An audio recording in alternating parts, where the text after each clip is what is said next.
Ikaw ba isang rider na nagmumotor at bumibiyahe sa Maynila at narinig mo na itong City Ordinance ng Maynila na tinatawag na 9134 na kung saan tinatawag itong Anti-Balaklava and Other Face Covering Ordinance of the City of Manila.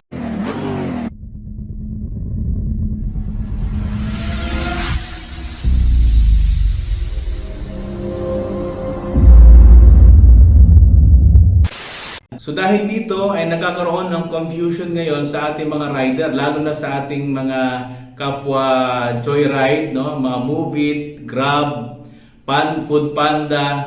Maraming nagtatanong, maraming naguguluhan kung tayo daw ba na nagmumotor ay kasali dito na kung saan ay bawal ang merong helmet, bawal ang merong covering sa mukha, no, na tinatawag na balaklava, kung ano man yan ang pang-cover sa mukha, face mask o kung ano pa man. So minabuti natin nagawa na ng video ito para maging awareness din sa ating lahat na kahit ako nung una naguguluhan din ako dito sa batas na to ng Maynila, no? So nag-aalangan tuloy ako bilang joyride na tumanggap ng mga booking papuntang Maynila, baka mamaya tayo ay mahuli at magmulta. So kung first time pa lang sa channel ko, paki-click ang subscribe at paki-click na rin ang select all para updated ka lagi sa mga susunod kong video na posibleng makatulong sa iyo. So ano nga ba itong Anti-Balaklava City Ordinance 9134? Linawin natin. So sa video ito ay magbibigay po tayo ng anim na mga bagay na dapat mong malaman bilang rider or motorcycle rider, kung delivery ka man or ikaw ay namamasada bilang mga joyride, Move It, angkas at iba pang mga transportation na ginagamit ang motorsiklo. Syempre, ikaw ay gumagamit ng helmet at saka yung balaklava na yan, yung mga pang-cover natin sa mukha. No? So, para malinawan natin ito, kung interesado ka sa video nito, panoorin mo ito hanggang dulo. Number 1, ang layunin ng ordinansang ito. Bawal ang pagsusuot ng headgear na nagtatakip sa mukha sa ilang lugar upang mabababa ang kriminalidad. Halimbawa, ang hold up, snatching, at matulungan ang mga pulis na makilala ang mga tao. Itinuturing na seguridad at kaligtasan ng publiko ang pagpipigil sa pagtatago ng mukha gamit ang mga maskara o balaklava. So ito po ay mga kagala, nilinaw din ni Mayor Isko Moreno, no, doon sa video na to. Dito sa video na to ay nagsasalita siya dyan at nililinaw niya yung patungkol dito sa ordinansang ito na City Ordinance 9134. Ginagamit nila itong balaklava. Ngayon po, sa Maynila, bawal na po yan. Saan po bawal? Yorme. Ginagamit po namin yung mga panda, grab, mga rider para po proteksyon namin sa usok o polusyon. Tama po yun. Hindi po siya bawal gamitin habang kayo ay nagmamaneho. Ginagamit yun sa trabaho. Ngunit, kung kayo po ay halimbawa, bababa at maghihintay sa kalsada at tinanggal nyo ang helmet nyo pero yung balaklava hindi nyo tinatanggal, yun po ang bawal. Ngayon, kung papasok po kayo sa mga restaurant o establishment tas nakabalaklava po kayo, hindi po pwede yun. Bawal po yun sa Ordinance number 9134. So yun po yung una, ang layunin. So bakit nila ginawa ito ay upang mabawasan ang kriminalidad at makilala ng mga pulis ang mga tao or mga salarin, no, kung meron mang gagawa ng mga ganitong bagay sa syudad ng Maynila. Number 2, ano ang pinagbabawal? Una, pagsuot ng maskara or kung tawagin natin ay balaklava or sky mask. Pangalawa, mga uri ng headgear o face covering tulad ng mask, hoodies, Alam niyo naman yun, may mga hoodie na nagtatakip sa mukha, bull caps, mga sombrero, bandanas, panyo, at iba pang headgear na pwedeng itago ang mukha. So ito ay pinagbabawal sa una, mga motorista, motorcycle riders, kapag bumaba sa motorsiklo. Ayun naman pala marami kasi naguguluhan dati, paano daw baka mamaya habang nagmamaneho ay hulihin dahil nakasuot ng helmet at saka balaklava. So halimbawa, para pag bumaba ka ng motorsiklo mo para bumili sa drugstore, bumili ng pagkain o kaya mag-withdraw sa ATM o kaya mag-ayos ng motor mo, dapat tanggalin mo na ito.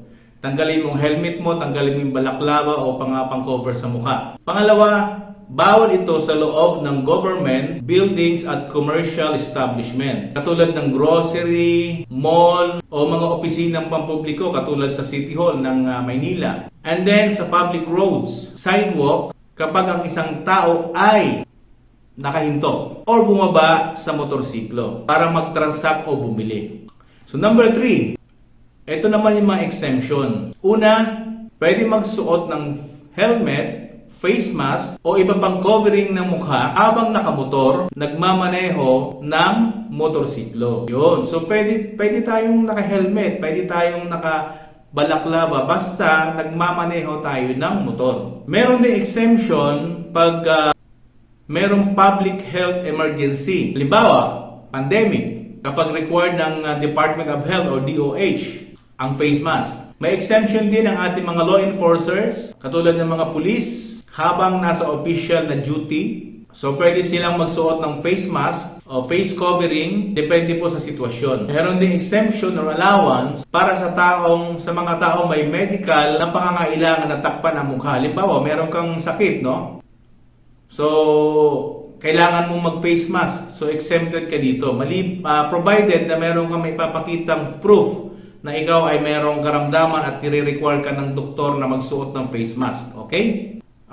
Kasama sa exemption yung mga relihiyon, related sa religion, katulad ng mga Muslim, mga kapatid natin Muslim. Alinsunod sa relihiyosong paniniwala. Okay? Number 4, ano naman ang mga parusa sa paglabag ng ordinansang ito? Number 1, merong multa na 1,000 piso sa unang paglabag. Ikalawang paglabag, magmumulta ka ng 3,000 piso at may kasama itong mandatory community service. Para naman sa ikatlong paglabag, magmumulta ka ng 5,000 piso at posibleng 15 days na pagkakakulong. Nako, mahirap yan, no? Meron ding rekomendasyon na bawiin ang iyong lisensya ng LTO para sa 3 beses na paglabag. Siguro naman napakatigas na ng ulo mo nun pagka lumabag ka pa ng 3 beses, di ba? Number 5, sino mga mag-implement to or mga implementing authorities? Sino yung mga otorisado na magpa-implement ng ordinansang ito? So inatasan ang Manila Police District or MPD, Barangay Tanod, at ang Manila Traffic and Parking Bureau or MTPB para magpatupad ng ordinansang 9134. Ipinag-utos din na ang mga establishmento, commercial man or government, ay maglagay ng sign aid para sa face covering ban. Para alam ng mga pumapasok na bawal magsuot ng face concealing headgear. Ayan. So, sila po yung magpapa-implement ng ordinansang ito, no? Mga pulis, barangay tanod at ang MTPB ng Maynila. So, kilala nyo na yung mga yan.